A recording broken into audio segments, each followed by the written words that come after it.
Well, hello, welcome again to a reading through of the Septuagint version of the book of Genesis. I got up to chapter 8. So, kai emneste hotheos tu noi, kai panton ton therion, kai panton ton ktenon, kai panton ton petenon, kai panton ton herpeton hosaein metautu en te kiboto. I won't read all of the Greek, it takes quite a while, and I just think I'll translate and just read occasionally. So God remembered Noah, verb for remembering take a genitive, and this is indeclinable, and all of the beasts and all of the cattle and all of the birds and all of the creeping things, as many as were with him in the kibotos, in the ark. Remember, the ark is feminine, so although it's second declension in os, it's a feminine noun.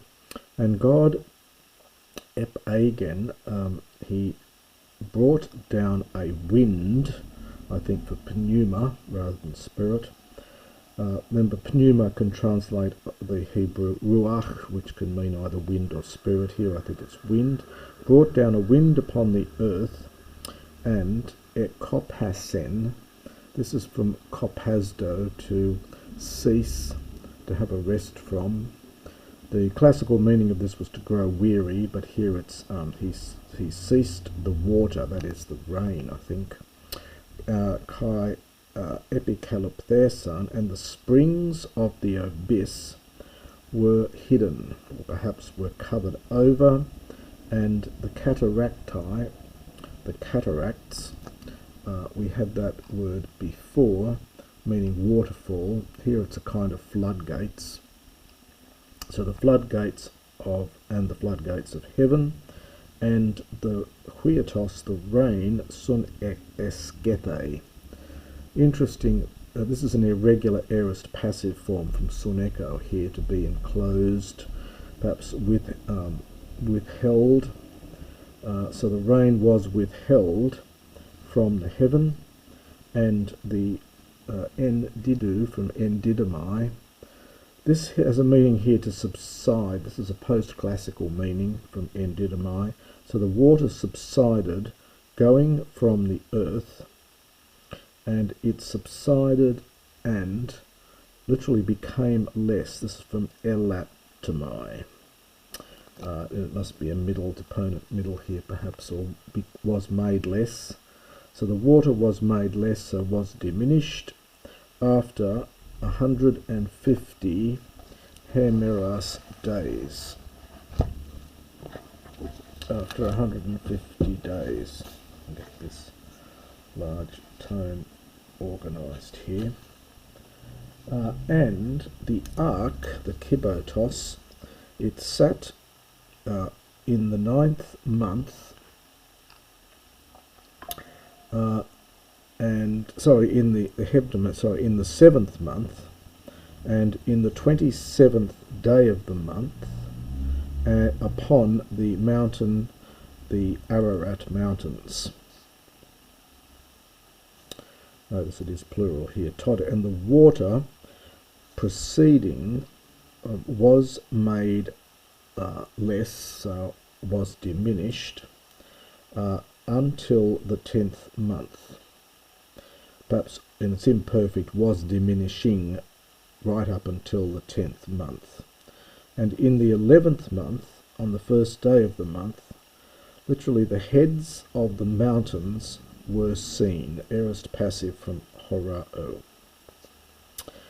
Kai egenito meta, and after 40 days, Noah, neoxen. This is this very strange triple augmented aorist here. So the verb is anoigo. We got an augment at the beginning where it probably shouldn't be, and we got a double augment in the middle. So Noah opened the thurida.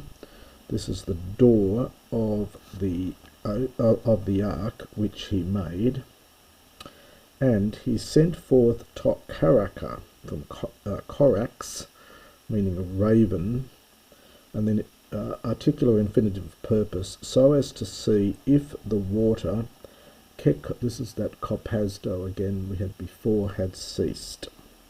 This is a perfect from kopasdo.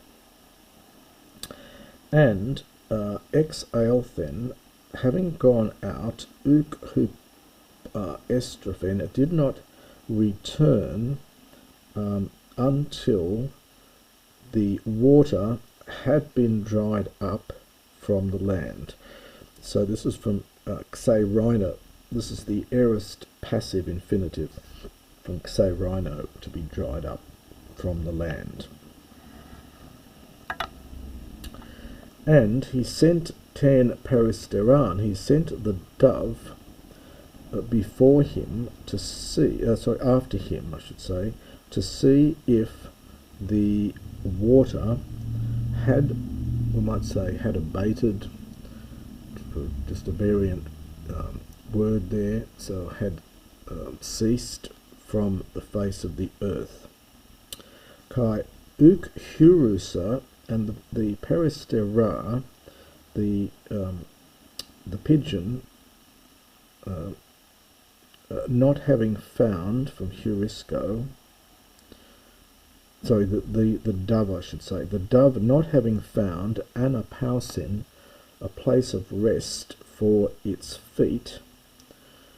This is from dative plural, from pous podos, for its feet, it returned to him into the ark, because water was upon all the face of all the earth. Kaiektenas, and having stretched out his hand, he took it and brought it to him into the ark, to himself into the ark. Kai episkone, from episco, holding back still for 7 other days. Once again, he sent out the dove from the ark, and the dove anastrepson returned to him, the one in the direction of, well, perhaps we'd probably say well, it could be in the direction of the west. Hespera is the evening, so it might be actually in the evening. Sometimes Hespera is used in the sense of where the sun sets, which is the west, but I think probably here it must mean the dove returned to him at the evening, and it had fulon, a leaf from a leaf of the this is an olive tree, so it's a leafy twig, I think, of the olive tree. I think we're meant to take fulon here almost as an adjective, as the leafy twig of the olive tree in its mouth. And Noah realized that the water had ceased, so had desisted from the land, had gone out from the land. Kai episkone, and having waited still for 7 days, again he sent forth the dove. Kai u prosethato. Now this is his use of prostithemi. It means to add in Greek, but it's used with a Hebrew idiom very commonly in the Septuagint, to continue to do something. So he no longer continued, so it no longer continued to return to him any longer. Kaiagenito en toheni, and it came to pass in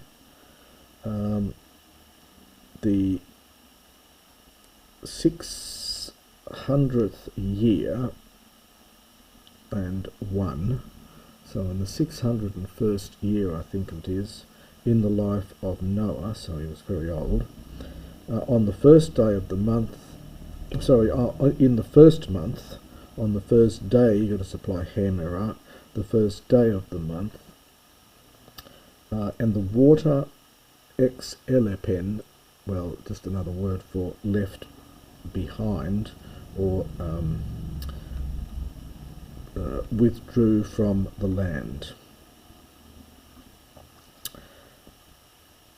And Noah apocalypsen uncovered the stege, the roof of the ark which he had made, and he saw that the water had departed. I think I should have said for that, the water had departed.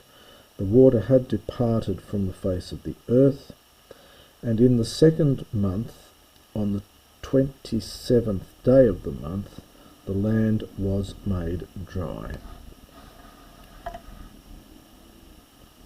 So let's do that bit again there. So on the second, in the 2nd month, on the 27th day of the month, the land was made dry. Kai apen kurios hotheos. There's that kurios hotheos again, we've had many times. So the Lord God said to Noah, or spoke to Noah, saying, Exelthe ektes kibotu, come out from the ark, you and your wife and your sons and the wives of your sons with you, and all the cattle which are with you, and all the flesh of the birds as far as the cattle, and every creeping thing moving upon the earth, come out with you, with yourself. Let it come out with yourself, with you. Kai auxanestai, kai planu plethunesti. So, and increase and multiply upon the earth. And Noah and his wife and his sons and the wives of his sons came out with him, and all the beasts and all the cattle.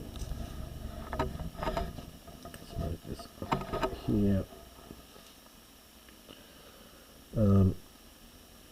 All the beasts, all the beasts and all the cattle, and each flying thing and each creeping thing,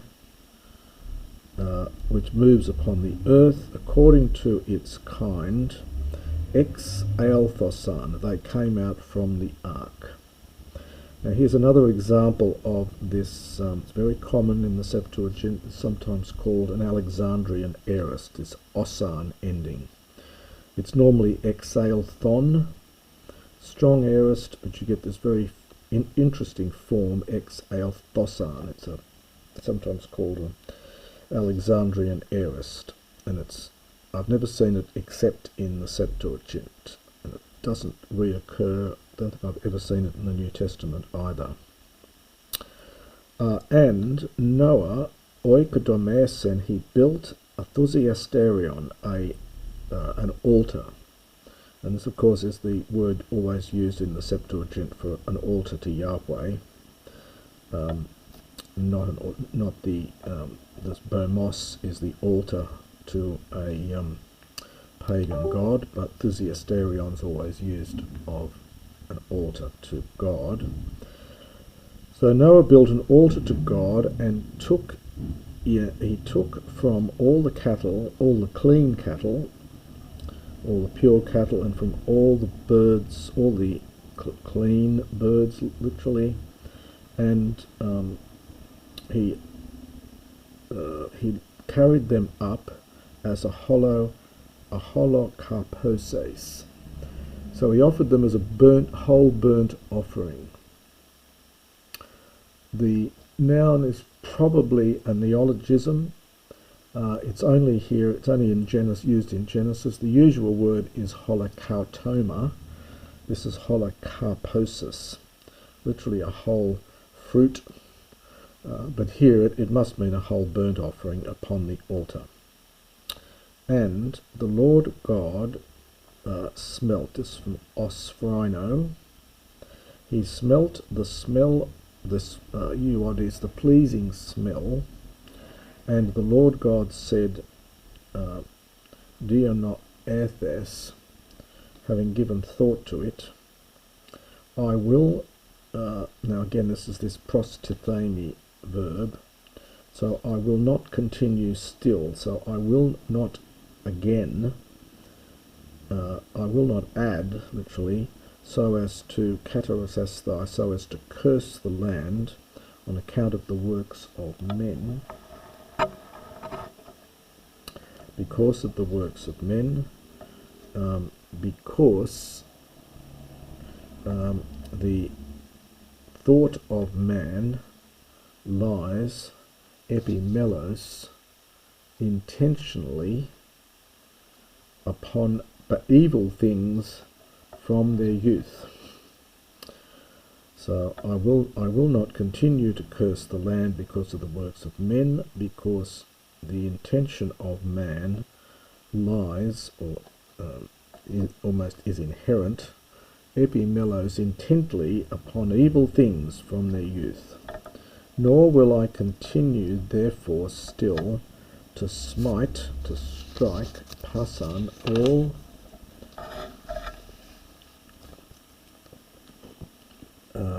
Saka Sosan, all living flesh. Well, it's as I have done, just as I have done. All the days of the earth,